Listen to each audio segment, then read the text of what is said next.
믿음은 점이 아니라 선입니다. 예수님께서 우리에게 주시는, 하나님께서 우리에게 주시는 선물로서의 믿음은 그 믿음 참 좋아, 그 믿음 참 나빠 이렇게 말을 할 수는 없습니다. 그러나 그 믿음을 받아서 믿음이 점점 성장하고 양육할 때는, 성숙할 때는 우리 집사님, 우리 권사님 믿음이 참 좋습니다 말을 할 수 있는 믿음이죠. 그걸 자라는 믿음이다 라고 말합니다. 믿음은요 자랍니다. 날마다 자랍니다. 이 믿음은요 하루아침에 장성한 분량까지 이르도록 자라고 하루아침에 어른이 되고 이렇게 믿음이 자라는 것은 아닙니다. 날마다 자랍니다. 고난을 만나면 자랍니다. 설교를 들으면서 자랍니다. 설교를 듣고 난 뒤에 그 말씀을 들은 대로 살아볼 때 자랍니다. 그래서 항상 믿음이 자라는지 자라지 않는지 우리는 관심을 기울여야 한다는 말씀이죠. 오늘 우리가 그 믿음에 훈련을 하지 아니하고 긴장하지 않고 그냥 넘어갔다, 그 믿음은 내일 믿음의 능력을 발휘할 수가 없습니다. 그게 하루 이틀 계속 살다 보면요 그 믿음이 되는 거죠. 좁쌀 같은 믿음, 그 믿음 그대로입니다. 자라지 않는 믿음, 그 믿음 그대로입니다. 모관한 믿음 그대로죠. 모관한 인격 그대로죠. 날마다 성숙하고 날마다 바뀌고 날마다 자라고 이 믿음이 쌓여서 큰 믿음이 된다는 말씀이죠. 그래서 믿음은요 훈련을 요구합니다. 훈련이 있어야 강한 믿음이 되죠. 어제 저녁에 기도원에 올라가서 엄청나게 큰 은혜를 받았다고 은혜는 받았는지 몰라도 믿음이 그만큼 자라지는 않습니다. 날마다 조금씩 자라는 그 모습, 그게 중요하죠. 우리 본문을 통해서 야고보를 살펴봤습니다. 야고보는요 어제 저녁에 하나님을 만나는 엄청난 경험을 했습니다. 그렇다고 해서요 야고보의 믿음이 자라지는 않았습니다. 하나님을 만나는 독특한 경험을 하고 체험을 했지만 믿음이 일치월장 자라서 그리스도의 장성한 분량까지 이르렀다, 그렇게 말을 할 수는 없지요. 하나님 야고보에게 나타나셔서 야고보아, 형을 두려워할 필요 없다. 네가 나를 이기지 않았느냐? 네는 승리자다. 그렇게 말을 해 주셨습니다. 그걸 믿었습니다. 그러나 그 믿음이요 훈련되지 못한 믿음, 자라나지 못한 믿음이기 때문에 또 의심을 하죠. 하나님과 싸워서 이기는 승리자라는 칭호를 받았지만 그 마음속에 있는 두려움을 송두리째 뽑아버리고 난 뒤에 또 없애버리거나 그 믿음에서 벗어나거나 그러지는 못했다는 말씀입니다. 그 모습이 오늘 본문 33장 1절부터 나타납니다. 분이엘에서 하나님과 씨름하고 승리자가 되었습니다.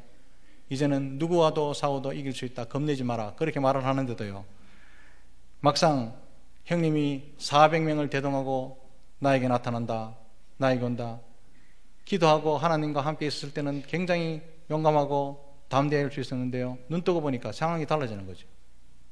그래서 형이 와서 혹시 있을지도 모르는 대참사를 대비해서 또 잔머리를 굴리면서 자기 나름대로 대책을 세웁니다. 그게 뭡니까? 1절과 2절의 말씀이죠. 자식들이 많습니다. 자식들을 세 그룹으로 나눠서 맨 앞에는 두 여종과 그에게서 난 아들을 세웁니다. 덜 사랑하는 아들. 그리고 두 번째는요 레아와 그 아들들을 세웁니다. 조금 더 덜 사랑하고 사랑하지도 않고 안 사랑하는 것도 아니고 이런 레아와 그 아들을 세우고요 자기가 14년을 수일처럼 보내게 만들었던 라헬과 그 아들 요셉은요 맨 뒤에 세웁니다. 제가 그 현장에 있었던 아내였다면 상당히 기분 나빴을 것 같습니다. 야곱은요 자기가 뿌린 대로 거뒀습니다.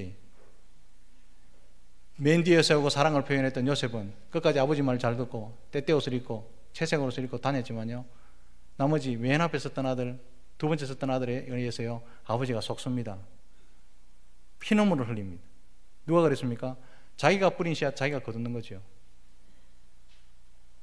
나중에는 제일 사랑하는 아들을 죽었습니다. 짐승에 피를 묻어서 옷을 가져와서 아버지 아들 것이 아닌 것 보십시오. 우리 아들이 맞다, 우리 아들이 찢겼도다, 가슴을 쓸어내리는, 가슴을 찢는 그런 일이 벌어지죠. 왜 그랬습니까? 이래 당했으니까 아들이 아버지를 속이는 거죠. 이 모습을 보면서요 어제 저녁에 엄청난 하나님을 만나는 체험하고 엄청난 간증이 있어도요 믿음이 자라지는 않는다, 하루아침에 자라지는 않는다, 우리는 확인할 수 있죠. 분해엘의 하나님을 만났지만 이것은요 아직도 극복되지 못한 불신앙의 흔적을 그대로 가지고 있습니다. 저는 이 모습을 보면서 야곱이 참 한심하다. 이거보다는요 우리 하나님이 대단하시다. 왜냐하면 이렇게 비겁하고 얍삽한 인간적인 면모를 도로도로 갖추고 약점을 갖추고 연약한 것을 다 드러내 보이지만 하나님은 그 야곱을 포기하지 않습니다. 끝까지 다듬어 가시면서 마침내는 위대한 믿음의 사람으로 우리 앞에 세워놓으시는 거죠. 이게 하나님이십니다. 사랑하는 성도 여러분, 약점 없는 사람이 있습니까? 실패하지 않는 사람이 있습니까? 실수하지 않는 사람이 있습니까? 다 합니다. 연약해서 실패하고 주저앉고 약점이 다 있고 연약한 점이 있습니다. 이 모습은 정말 내가 싫어. 이거 없는 사람 없지요. 그러나 사랑하는 성도 여러분, 그걸로 말미암아 절망하거나 낙담하거나 낙심하지 마시기를 주님의 이름으로 축복합니다. 오직 하나님은 붙들면 변화되고 세워질 수 있을 줄 믿으시기를 바랍니다. 그때까지 하나님이 나를 버리지 아니하시고 참 얘를 많이 잡수는 거죠. 야곱을 야곱으로 만들기 위해서, 야곱을 믿음의 사람으로 만들기 위해서 하나님 지금 얘를 많이 잡수습니다. 3절에 보면 야곱은요 그래도 양심이 있어서 맨 앞에, 형님이 저 앞에서 400명 데리고 먼지를 일으키면서 쫙 옵니다. 맨 앞에 서서요 7번이나 몸을 땅에 굽혀가면서 절을 하고 에서에게로 나갑니다. 에서와 야곱은요 제가 저번에도 말씀드렸다시피 쌍둥이입니다. 몇 분 상관에서 태어났던 사람이죠. 그런데 오늘 본문 그림을 한번 그려보십시오. 형제 사이, 그것도 쌍둥이 형제 사이에서요 왕을 대하는 신하의 자세로 나갑니다. 그것도 봉주와 봉건시대의 봉주와 봉신의 사이죠. 그것도 죄를 많이 지은 봉신이 봉건 영주한테 그 앞에 나가는 모습 그대로 굽신굽신거리며 나갑니다. 이런 말을 들었습니다. 이 성경 보면서요, 목사님 언약의 조상 아닙니까? 믿음의 사람인데 믿음으로 이겨야지 굽신거리며 나갈 필요 있습니까? 너무 저자세 아닙니까? 비굴하게 보입니다. 그렇게 보일 수 있죠. 그러나 사랑하는 성도 여러분, 믿음이 제대로 들은 사람은 일할 수 있습니다. 저는 야곱이 비굴하게 보이는 만큼 저자세로 낮추었다 그래 보지 않습니다. 어제 저녁에 분이엘의 하나님을 만났기 때문에 낮출 수 있었다 그래 봅니다. 야곱도 자기 나름대로 똑똑한 사람입니다. 자존심 있는 사람입니다. 외삼촌하고 20년간 살 때요 자존심은 내려놓지 않았습니다. 도망갔으면 갔지 자존심은 내려놓지 않습니다. 그런데 분이엘의 하나님을 만나고 난 이후에요 자신을 낮출 수 있습니다. 영광의 하나님을 만나보니까 자존심이 아무 필요 없더라 이겁니다. 시간 낭비다 이거죠. 그걸 내려놓을 수 있었습니다. 그래, 형 앞에 머리 숙여줄게, 형을 인정해줄게, 이렇게 변화된 거죠. 왜 그렇습니까? 형하고는요 신앙의 대화가 되지 않습니다. 믿음의 이야기가 되지 않죠. 대화가 되지 않는 형과 자존심을 내세우면서 논쟁할 필요가 없다, 시간 낭비다, 이걸 깨달았죠. 자존심을 세우는 것이 이거는 것이 아니라 하나님을 대면하면서 이것이, 겸손한 것이, 자기를 낮추는 것이, 머리를 숙여주는 것이 진정 승리하는 길임을 터득한 것입니다. 야곱이 지켜야 할 것은 알량한 자존심이 아니라 약속의 땅 가나안, 하나님의 기업이 이어질 땅, 하나님의 나라이기 때문에 그것을 지키기 위해서라면 쌍둥이형 에서에게도 머리를 숙여줄 수 있다 이겁니다. 왜 그렇습니까? 어제 하나님을 만났기 때문에 그런 거죠. 사랑하는 성도 여러분, 하나님을 제대로 만난 사람은 이렇게 변화될 줄로 믿으시기를 바랍니다. 예수를 수십 년 믿어왔는데요 자존심을 못 내려놔요. 교회가 찌글찌글한 교회, 시끄러운 교회 가보면 왜 그런 줄 압니까? 머리 깔지 뜯고 싸우는 여집사님들 왜 싸우는 줄 압니까? 따지고 보면요 다 자존심의 문제입니다. 나의 자존심 네가 상하게 해. 네가 내보다 2살이나 어린데, 네가 내보다 가진 것이 별로 없는데, 우리 남편이 이보다 잘생겼는데, 이것 때문에 싸우는 거 아닙니까? 영광의 하나님을 만나면요 그거 필요 없습니다. 종종 하나님의 일을 한다고 자기 입으로 말을 하면서도 자기 주장만 내세우는 사람이 참 많습니다. 교회 일은 하나님의 일인 줄 다 알면서요 자기만이 정답인 사람이 있어요. 그런 사람을 뭐라고 말합니까? 죄송합니다, 골 때리는 사람이라고 말합니다. 하나님 일한다면서 협력하고 하나님 일한다면서 서로 사랑을 다하면서 이야기해야 되는데 자기가 정답이래요. 자기를 따라와야 돼요. 자기 주장이 강한 사람, 이런 사람요 지도자로 뽑으면 그 공동체가 골치가 아픕니다. 어떤 사람은요 알량한 자존심 때문에 허리를 숙일지 몰라요. 우리 주님은 수건을 허리에 동이고 제자들이 발을 씻어주셨는데 그 자존심 때문에요, 머리를 숙일 줄 모릅니다. 사랑하는 성도 여러분, 하나님의 자녀가 지켜야 할 것은 그런 알량한 그런 자존심이 아니라 하나님의 이름과 하나님의 나라를 지켜야 한다는 사실을 기억하시기를 바랍니다. 교회를 위해서, 주를 위해서, 복음을 위해서라면 허리를 숙일 수 있어야죠. 예수를 믿으면서도 다른 사람을 끌어안지 못하는 사람 참 많잖아요. 다른 사람 탓이 아닙니다. 예수를 믿는데도 아직도 변하지 않는 자기 본성의 차이, 아무리 부딪혀도 깨어나가지 않는 모난 기질 때문이지요. 예수 믿으면요, 수두분한 사람 됩니다. 원만한 사람 됩니다. 모난 성격이 깎여나가기 때문에, 그리스도를 닮아가는 인품이 되기 때문에 깎여나갑니다. 그래 지도자는요, 인격이 중요하다. 거기서 나온 말입니다. 믿음은요, 목사도 들쭉날쭉합니다.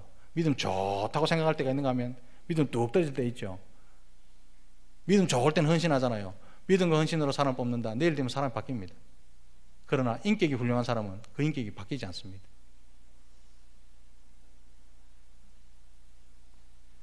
예수를 믿으면서 인격이 정화되면요, 그들의 영혼을 얻기 위해서라면 인정해주고 머리를 숙여줄 수 있고 온 세상을 끌어안을 수 있는 사람이 하나님을 닮는 사람이라는 사실을 기억하시기를 바랍니다. 이런 사람이요, 하나님을 만난 사람이죠. 4절에서는 이런 낮아진 야곱, 교만한 줄 알았습니다. 왜냐하면 자기를 속였잖아요. 축복을 가로챘잖아요. 오만 방자한 동생이라고 생각하고 왔습니다.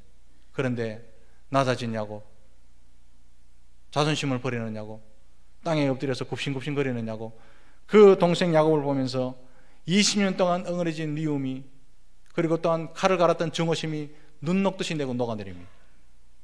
멀리서 자기 동생이 오는데요, 저 나를 속였던 사기꾼, 오만 방자한 사기꾼, 자기 딸은 예수를 믿는다고 떵떵거리고 큰소리 쳤던 그 사기꾼 오는데 보니까요, 다리를 절어요. 쩔뚝쩔뚝 절어요. 누가 하셨습니까? 어제 하나님이 하셨습니다. 멀쩡한 상태로 네 형을 만나면 목이 나가니까 다리라도 절어라. 멀쩡하면 못 씁니다. 하나님 만난 상처를 있어야죠. 예수 그리스도를 만나서 뽑아낸 성질이 뽑아낸 흔적이 있어야죠. 예수 믿는데도 성질 그대로, 예수를 믿는데도 기질 그대로, 그 성질과 기질을 뽑아낸 상처가 없으니까, 상처의 흔적이 없으니까 그 모양 그 꼴인 거예요. 분열의 하나님을 만난 이 야곱은요, 다리를 절어요. 잘난 것이 뽑혀 나갔습니다. 쩔뚝거립니다. 멀쩡하면 못 씁니다. 멀리서 오는데 행주 쫓아나는 것이 몸은 불편해서 쩔뚝쩔뚝거리고 얼굴이 헬쑥한 가여운 동생을 보니까 그것도 머리를 숙이는데, 머리를 한번 숙일 때마다 일어날 때 다리가 불편해서 쩔뚝쩔뚝거리는 그 모습 보면요, 마음이 녹아내리죠.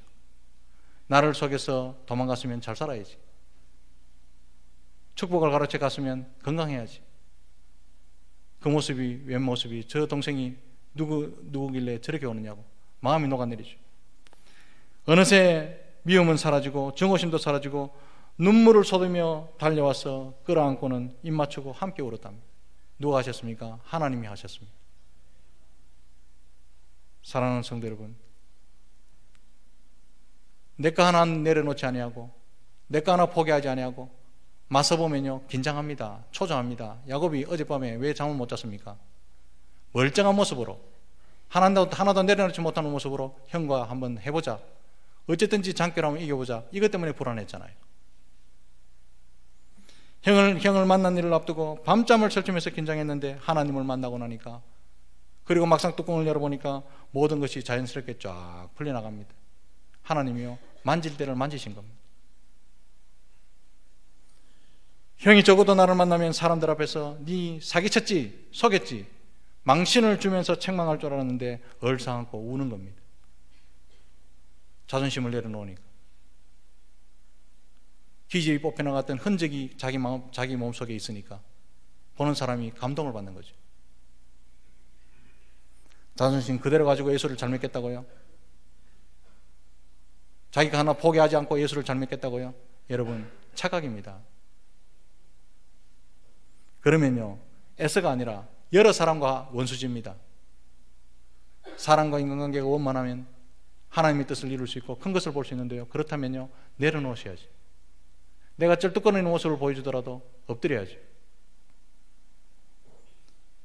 야곱의 낮아지게 하심, 야곱의 자기 낮춤, 야곱의 머리 숙여줌, 이것이요 에서의 20년 동안 묵은 마음의 증오심을 녹아버리게 만들었기 때문에 두 사람은요 아름답게 만날 수가 있었습니다. 5절에 보면 에서가요 한술 더 뜹니다. 형님을 만난 야곱은 할 말이 없죠. 그런데 분위기가 샤해가는 것을 누가 막느냐면 에서가 막습니다. 가족들을 향해서도 친절한 모습을 보이면서 이들은 누구냐? 가족이죠. 몰라서 묻겠습니까? 말을 걸어주는 겁니다. 말을 먼저 붙이는 것이요 분위기를 따뜻하게 하고 인간관계를 원만하게 한다는 사실을 기억하시기 바랍니다. 아무 힘들이지도 않고 아주 쉽게 분위기 망치는 법 가르쳐 드릴게요.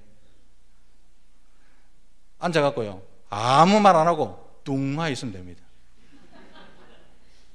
제가 지금 설교하는데 한 사람 째려보면서요 뚱하게 가만히 있어 볼게요. 분위기 싸해집니다.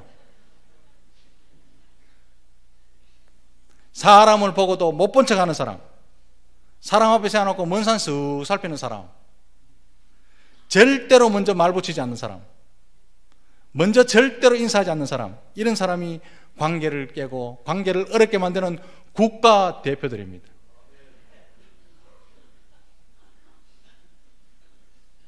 사랑하는 성도 여러분, 예수 믿으면 변해야 됩니다. 먼저 손을 내밀고 먼저 말을 걸어주고 사람 보면요 보았다는 흉내 좀 내주고 반 흔적 좀 내주고 이래야 예수 믿는 사람일 수 있습니다. 잘나면 우리가 얼마나 잘났을까요? 가졌으면 얼마나 가졌을까요? 십자가 앞에서 십자가를 제대로 만나지 못한 사람, 십자가와 제대로 부딪히지 못한 사람은요 이렇게 삽니다. 먼 산 보고 절대 말 안 하고 뚱하게 있고 분위기 샤하게 만들어 봅니다. 사랑하는 성도 여러분, 기억하십시오. 하나님의 관심은 잘 지어놓은 교회당 건물에 있는 것이 아닙니다. 바리바리 산더미같이 쌓아놨던 재물에 있는 것도 아닙니다. 학식에 있는 것도 아닙니다. 하나님의 관심은 사람에게 있다는 사실을 기억하시기를 바랍니다. 사람이 재산입니다. 그래서 일보다는요 사람이죠. 사람이 중요하기 때문에 관계가 소중하다는 뜻입니다. 관계가 깨지는 사람은요 믿음이 자라지 않거든요. 믿음이 자라야 하나님께서 쓰시죠. 그 믿음은 관계 속에서 자라고 성령의 열매도 관계 속에서 자라기 때문에 관계를 설명하는 겁니다. 8절과 9절에서는요 또 가축들을 보고 묻습니다. 이 가축은 무엇이냐? 알면서 묻는 거예요. 선물인 줄 알면서. 그런데 이 말이 무슨 말인 줄 압니까? 너를 보니까 선물이 필요 없구나. 너를 보니까 선물을 받을 필요 없을 정도로 내 마음이 즐거워졌다, 이 말이잖아요. 야곱을 만나기 전에는 선물이 아니라 선물 진짜 필요 없었습니다. 미웠어. 증오심 때문에. 만나기 전에는 증오심과 미움으로 가득했는데 그 미움이 어디 가고 선물도 필요 없을 정도로 관계가 회복되었답니다. 도대체 이런 일이 어떻게 가능했을까요? 하나님이 하시니 가능했다는 사실을 기억하시기를 바랍니다. 사랑하는 성도 여러분, 하나님은 성도들 속에서만 역사하는 분이 아니라는 사실을 기억하십시오. 세상 사람들의 마음도 주장하시는 분이 우리의 전능하신 하나님이십니다. 그래서요 직장에 나가서 사람을 만날 때, 상사를 만날 때, 장사를 하려 할 때, 샷다문을 올릴 때요 오늘도 믿지 않는 사람들, 그 사람들의 마음을 주장해달라고 기도해야 된다는 것은 당연하지요. 왜냐하면요 전혀 가망이 없을 것 같은 사람의 마음을 감동시키셔서 변화시키고 그의 악한 생각을 버리게 만드실 분 하나님밖에 없기 때문입니다. 그들의 마음을 움직여서 오히려 그들의 손에서 은혜를 입게 하시는 분이 우리 하나님이십니다. 그들의 마음을 주장하셔서 이 하나님의 손길에 엄청나게 감격한 야곱이 에서에게 이렇게 말합니다. 그게 오늘 읽었던 10절이죠. 형님의 얼굴을 배운 즉 하나님의 얼굴을 본 것 같습니다. 이거 그냥 표면적으로 읽으면요 아따 아부 참 되게 심하네. 완전히 베스트의 아부네 이렇게 말하겠죠. 이건요 엄청난 아부가 아닙니다. 그런 의미가 아닙니다. 이 말이요, 형님을 변화시키는 하나님의 손길을 보면서, 형님의 변화된 모습을 보면서 저는 하나님의 역사를 지금 읽습니다, 이런 뜻입니다.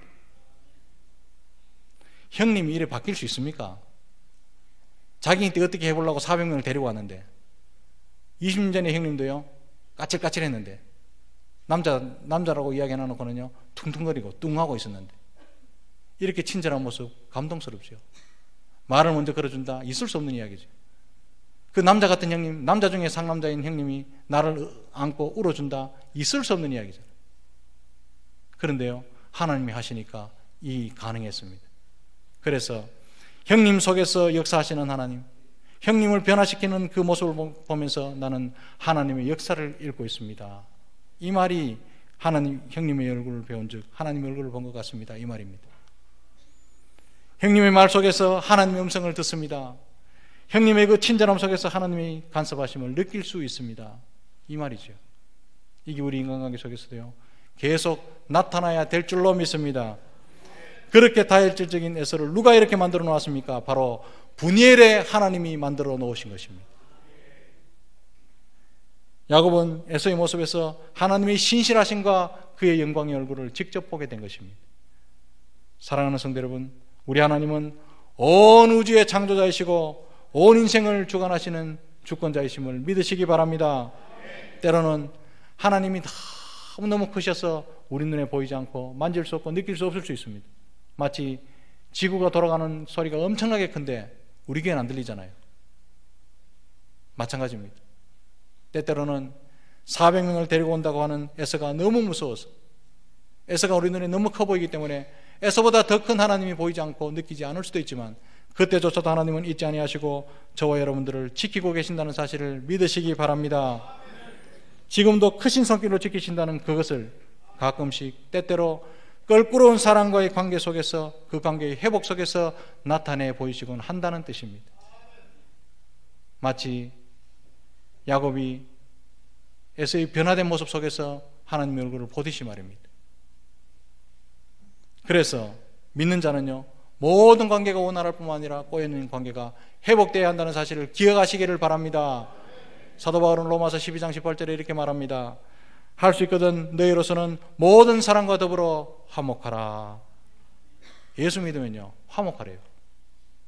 가는 곳마다 여받고 저받고 모가난 사람으로 살지 말고 예수 믿는 사람이라면요 화목하랍니다. 모든 사람과 더불어. 그러므로 한편으로는 부담스러운 사람에게서 하나님의 얼굴을 내가 보고, 다른 한편으로는 내가 미워하는 사람에게는 내가 하나님의 얼굴을 보여주면서 날마다 하나님을 체험하고 사시는 저와 여러분들이 다 되시기를 주님의 크신 이름으로 축복합니다.